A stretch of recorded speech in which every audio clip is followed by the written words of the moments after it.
This is part 2 on how to build new habits and break bad ones. This is the breaking bad habits part. If you have not seen part 1, you want to go ahead and go check that video out, because you're not really going to understand what I'm talking about when I talk about the habit loop or the 4 laws of habit change, right? So if you have not seen the first video, pause this video and go ahead and check out the first video. But if you have seen it, continue watching, right?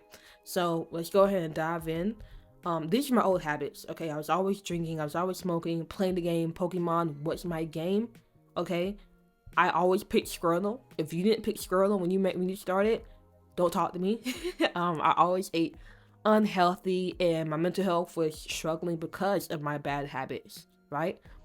Now, things have changed because I've learned how to break those bad habits. I've learned how to break every single thing to the person where I am, or I'm eating much healthier. I'm creating content every day. I filled up notebooks by hand. I work out. These are my new habits. I don't just sit around playing the game all day. I don't waste my time. I'm not eating bad foods. I'm not watching TV all day. I'm not sleeping in late. I broke all those bad habits. Like, literally, hold on. It is, as I'm filming this, it is 5:19 as I'm filming this. So, like, I'm literally so dead serious that I've broken so many of my bad habits by understanding what I'm about to teach you, and you can do the same thing too. So let's go ahead and get started into it. Breaking habits introduction. So earlier, we covered the habit loop. Cue, craving, response, reward. That's the habit. And we covered the 4 laws of habit building. Make it obvious, make it attractive, make it easy, and make it satisfying. So you learn how to form new habits using the 4 laws of habit building. But we missed one thing. How do we break habits? Just as there are laws to building habits, there are laws to breaking them. So since habits follow a 4-step process, you can mess with the steps to stop habits from happening. Alright, so here are the inverse laws of habit change, messing with the steps. So the 4 inverse laws of habit change is 1, make it invisible, 2, make it unattractive, 3, make it difficult, and 4, make it unsatisfying. So in the following sections, we'll cover each inverse law. We'll also cover practical ways to use these laws to your advantage. Now, whether you have habits like hitting snooze, eating unhealthy, spending hours on social media, procrastinating, spending all day on the couch, binging TV, with the 4 laws of habit inversion, you can break any habit, okay? So let's go ahead and dive in on how to break bad habits. So inverse law number 1, make it invisible. So as you know, cues are the starting points for habits. So if you can find and eliminate the cue, your habit won't have a place to start. Like in the first video I said, if you want to start a habit, make a cue for it. Well, the inverse. If you want to break a habit, get rid of the cue. So, for instance, TV is the starting point of watching TV. So, if you take away the starting point or the cue, you get a different response. You don't watch TV. And this is something I literally did. Like, the only reason I don't watch TV is just I don't have TV. So I can't. There's no cue for me. I don't have TV. The only reason I don't play video games, because I got rid of my video games. There's no cue. So, I'm not going to play anything. Alright, so here's more examples of making cues invisible. Habit, you want to eat healthier, but when you're hungry, you get junk food from the cabinets. So you want to break the habit of eating junk food. So the cue is your junk food in your cabinets. Make it invisible. You can put the junk food somewhere you can't see, out of sight, out of mind, right? And this works so good. If you put because we're lazy, if you put your junk food far back in the cabinets, you're most likely not gonna want to get it, because we're just lazy, and then you don't see it, so it's not gonna register in your mind to get that. Habit. You struggle doing work.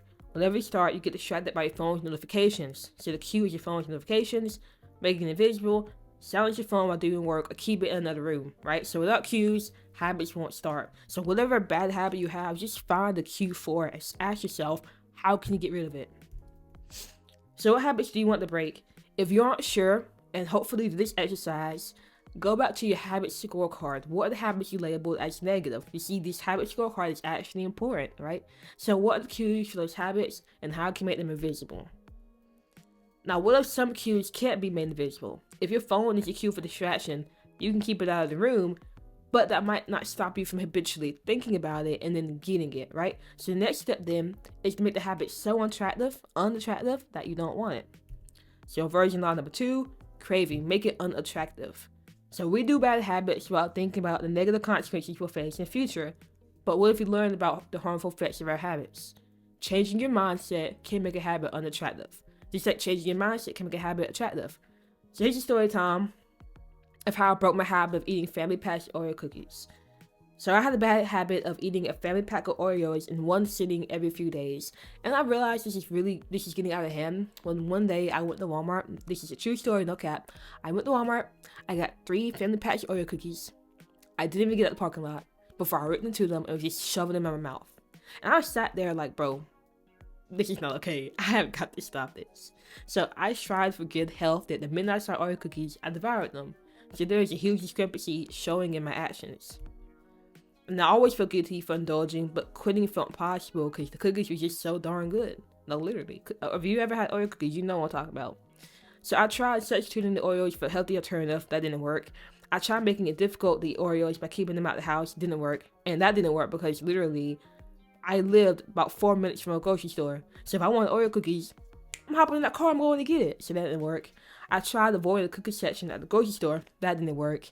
I was running out of hope. So out of options, I made one last attempt, a Google search. So I searched up, are Oreo cookies bad for you? Now, if you consider weight gain, heart disease, high calorie intake, risk of type 2 diabetes, and addiction similar to cocaine bad for you, then yes, Oreo cookies are bad for you. But that wasn't enough to stop me. I continued eating family packs of Oreo cookies until I tried another Google search. What are the negative effects of sugar on the brain? Now, this answer kind of knocked me back. I was like, oh, hold on. So, sugar severely harms brain cognition. When I learned that and the negative effects that these Oreo cookies were having on my brain, that stopped me from wanting to eat Oreo cookies. That didn't mean like it was immediate, like, oh, it wasn't like an immediate shift. Like I learned sugar harms my brain, and so I immediately was like, buy Oreo cookies. But what happened was I had way more resistance to getting Oreo cookies. Because whenever I thought about it, I'm like, oh my goodness, do I really want to do this to myself, do this to my brain? Because my brain is more important, right? So when you find something that, when you change your mindset, that doesn't mean you're immediately going to just change into this disciplined person. You never do the bad habit. What this means is you're going to have way more resistance to doing that bad habit. And that will make it a bit easier for you to not do that thing. So what's the point of the story, you ask? The moral is, just because you deeply search negatives of a habit doesn't mean you'll stop, right? Because discovering that Oreos led to weight gain, heart disease, high calorie intake, risk of type 2 diabetes, and addiction wasn't enough to stop me, even though they're perfectly good reasons for quitting. It wasn't until I learned how sugar harmed my brain that my behavior changed. So my brain is a significant asset in creative work. My brain is how I make videos like this. My brain is how I focus. My brain is how I get ideas. So I can't do my best work if my brain isn't healthy.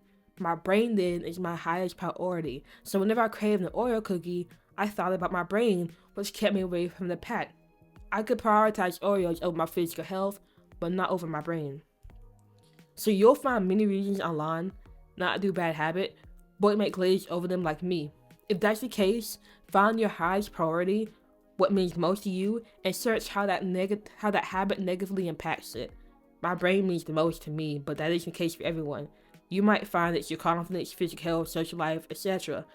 Whatever it is, find how your habit is negatively affecting it and consider that's acceptable. So reflect and answer these questions to help make your habit unattractive. Just pause the video and read that. I'm not going to read that, but just pause the video and look at it. Most importantly, what's your highest priority and how is your habit affecting it?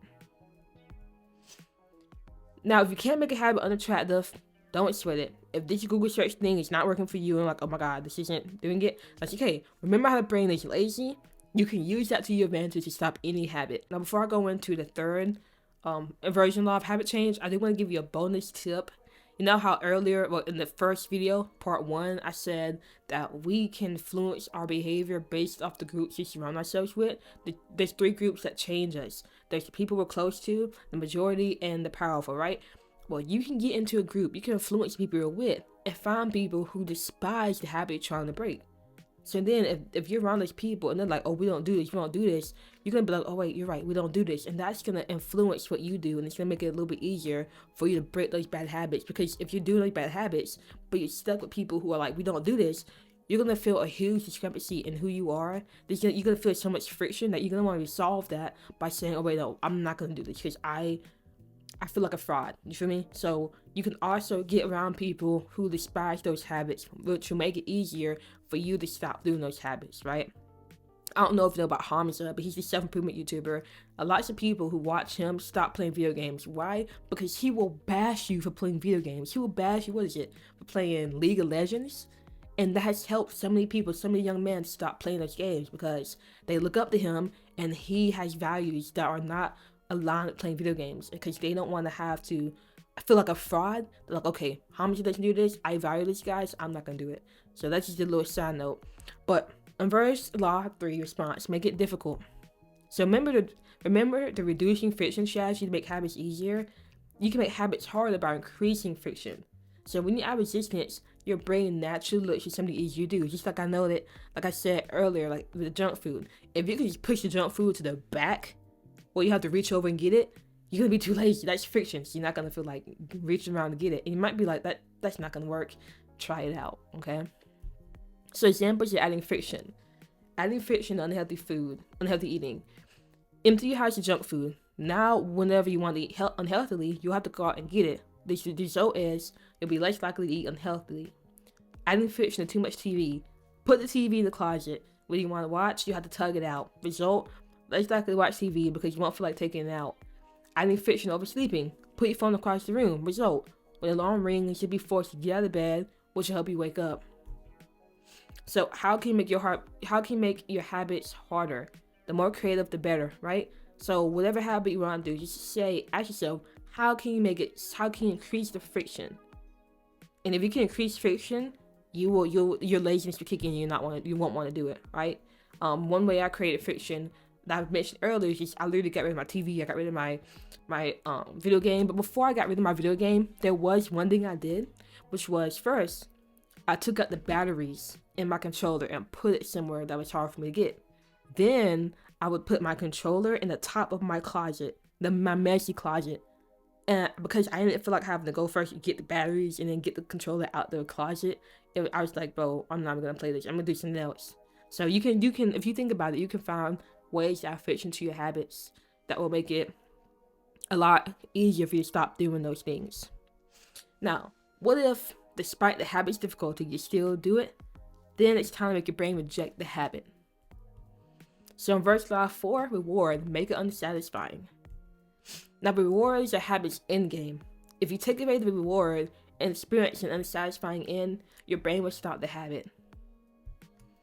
The unsatisfying end must come immediately after your habit, and it must be painful. Now, disclaimer, do not physically hurt yourself to make the ending of a habit painful. You gotta do it, right? So here are some pain points that you can use that's not like something like you're not beating yourself up to reduce pain, right? You can use money, boredom, social accountability, and laying down your future self as pain points to help you stop doing these bad habits. So we'll cover each pain point and find practical ways to use them to your advantage. Now, pain point, money. Rank the habits you want to break from 1 to 3, right? Habits are 1 cost $5, 2 is $10, and 3 is $15. Find a friend and tell them you'll immediately send them money whenever you do the habit. Now, no one likes to waste their hard-earned money, so this is going to hurt. This is going to be physically painful. So this is going to make it more likely that you don't do the bad habit. Now, one step forward, instead of giving the money to a friend, donate it to a cause you don't believe in. Now, doing the bad habit will have a much more negative consequence, and this is actually my favorite way to break a habit. I remember at one point I was smoking every single day, and I did not know how to stop. I was struggling, and I decided, you know what? I'm gonna make this painful. So I told my friend, I said, if I smoke, I'm going to send you $50 immediately. You wanna know what happened? I only smoked 3 times that month. I lost $150, and every single time I had to send her the money after smoking, I literally felt it in my body. I felt this pain, like, oh my God, I should send her $50 because $50 to me was a lot. And to send her $50 just for smoking, that was not it. And so literally, I went from smoking every single day to say, okay, if I smoke, I'll send you 50. And I told a friend who would like literally hold me to it, who would hold me accountable. So don't just tell a friend who's not gonna hold you accountable. Find somebody who will hold you accountable, right? I told her that. Literally, I went from smoking every day to smoking 3 times a month. Like, it's that powerful, right? So, make sure that the number you're gonna spend after doing a bad habit is big enough that it triggers reaction, like, oh God, because if it doesn't trigger that reaction, it's not gonna work. All right. Pain point, boredom. Boredom sucks. So Whenever you do a habit you want to break, force yourself to sit in a chair with absolutely nothing to do for some time. One step forward, increase your time by 5 minutes every time you do the habit. Now this is going to suck, and that's the point. If you can make a habit you're doing just suck at the end, you're not gonna want to do it because you're gonna register like, oh my god, if I do this, I gotta do this, I gotta do this boring thing. I don't want to do that, so you're not gonna do the bad habit. Pain point: social accountability. Post a drastic behavior change on social media. I'm never binging Netflix again. You feel me? Now, whenever you break your promise and do the habit, immediately post I binged. Now, even though no one really cares if you binge or not, it still stings to publicly fail because you're social creatures. So if you post on social media and then you do it, you post that you did it, you're gonna be like, oh my god, this sucks. You're not gonna want to do it again. One step forward, publicly announce every time you do the habit, you'll donate to a bad cause. And then when you do the bad habit, donate to the bad cause, take a screenshot and put it on your social media. Now you're really gonna feel the pressure. You're not gonna want to do the bad habit. And point, laying down your future self. Think about the consequences of your habits. How it will affect you in the future, right? Think about your future self. They depend on you to make the right choices today. So thinking about the future can really help put your habits into perspective and help you realize, wait, this isn't going to help me out in the long term. I need to go ahead and make these sacrifices and go to this discomfort to break this bad habit, because if I don't, the future is going to be bleak. And remember how we say your reality is always changing according to your behaviors, your mindset, and the passage of time? Well, do you want your reality to change to something that's bad because you couldn't break the bad habits? You have complete control of your reality. And just by recognizing that and realizing your future self depends on you, and make it a lot easier for you to say, okay, let me not do this because I want my reality to change in a way that's gonna help me. All right.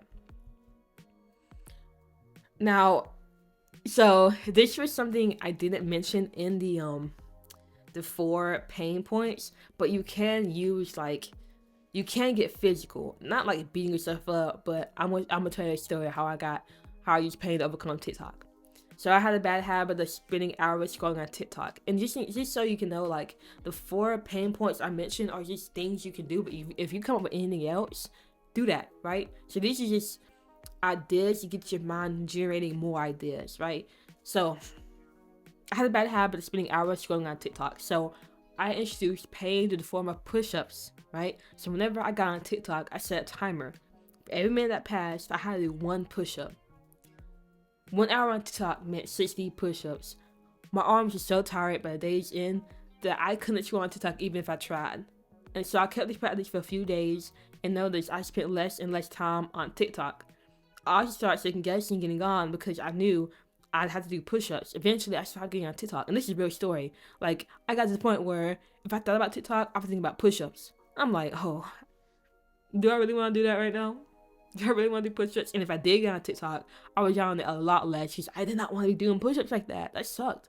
It was that painful ending. So, find your pain points. What are some things you hate? And how can you include them at the end of every bad habit? Now, the best pain points are the ones you come up with. Now, using money, boredom, social accountability, laying down your future self, you can use those. But if you come up with pain points that are true to you, that like will actually affect you more, then go ahead and do that. But the money thing is definitely something that can help. That can help you. One of my friends actually, she wanted to stop eating unhealthy. She wanted to stop eating at fast food places. And so she literally told me, hey Faith, I'll send you $50 every time I eat out. And guess what? She stopped eating out. So money is a really good pain point. But also if you can come up with pain points that are more what's the word? But if you can come up with pain points that are more relevant to you, then do those, right? Now, breaking any habit all comes down to taking away one of the steps in habit loop. You gotta do all, like, when you're forming a habit, you gotta make sure you got the cue, the craving, response, and reward. But when you're breaking a habit, you just gotta take away one. And that's it. So you can use the tools that we just talked about, find what works best for you, and then try it out. And if that doesn't work, then go to a different tool and then try it out. Take out the cue, see that helps. If that doesn't help, take out the craving, see that helps. If that doesn't help, take out the response. You feel me? So it doesn't matter what you choose as long as at least one gets taken away. And if you can take more than one away, that's like a tongue twister. That's even better. So choose which step to take away and watch the habit disappear, right? So Oh, I didn't even know I had this. Extra strategy for breaking habits. A bonus. So, extra strategy. The inversion law 4 states to break a habit, make the end unsatisfying. But that isn't the only way. You can also make not doing the habit satisfying. So, the inverse habit streak. You can use the inverse habit streak to keep score of how long you went without doing the habit. Every day you go without doing a specific habit, add to the streak. Now, you can use any measurement you want, as long as you're tracking how long you've gone without doing the habit. Now, don't beat yourself up if the streak ends. Your streak ending is a good sign. When your streak ends, your challenge is to try again or give up. The decision to try again kills the habit. The decision to give up keeps it alive. The key for breaking any bad habit is putting distance between you and the habit. So if you go 6 days without binge eating, for example, and you slip 1 day, that's okay. Reset the streak and try for longer. After 10 days, you may slip again, but that's okay. So far, you've gone 16 days without the habit and 2 days with it. That sounds pretty good, right? Eventually, the distance will lengthen between you and your habit until you aren't thinking about it anymore. As long as you don't do the habit 2 days in a row, you're in good standing. Alright, so the benefits of making a habit unsatisfying are straightforward, right? You stop the habit. If you can make the ending bad, you just won't do the habit, right? But what the benefits of making not doing a habit satisfying, right? So instead of just making the habit unsatisfying, you make the act of not doing the habit itself satisfying. What are the benefits? So here are the benefits. First, increase discipline. When you have a streak celebrating how you didn't do a habit, you are building evidence of discipline. Because after all, discipline is controlling behavior. And what better way than choosing not to do something, controlling your behavior, and keeping count of how many times you do that? Like, you're building a new identity. You're building literally proof that you can be disciplined. You build stronger willpower. So you use willpower whenever you resist your habit's impulse to maintain your streak. And when you have a streak of the days you're going without doing a habit, that makes it a little bit easier for you to resist doing the bad habit, because you have something anchoring you, something saying, oh wait, don't do that bad habit, because you're doing it for a purpose. You're doing it for the streak, right? So willpower is like a muscle. The more you use it by fighting the habit to keep your streak alive, the stronger it gets. And more confidence. Confidence comes from trusting your word. You will grow to trust in your word the longer you stick to your inverse habit streak, thus improving your confidence and a sense of accomplishment. Recognizing you went an entire day without doing a habit will fill you with accomplishment. You want that feeling more, making it easier to keep the streak going. Best of all, these benefits carry over to other aspects of your life. And who doesn't want more discipline, willpower, confidence, and a sense of accomplishment in daily life? So, the inverse habit streak makes habit breaking easier. Give it a shot, alright? So now you have all the tools you need to break bad habits. And if you saw the video part 1, you know all the tools to create good habits, right? Use these tools to break bad habits, and I will see you for the next video.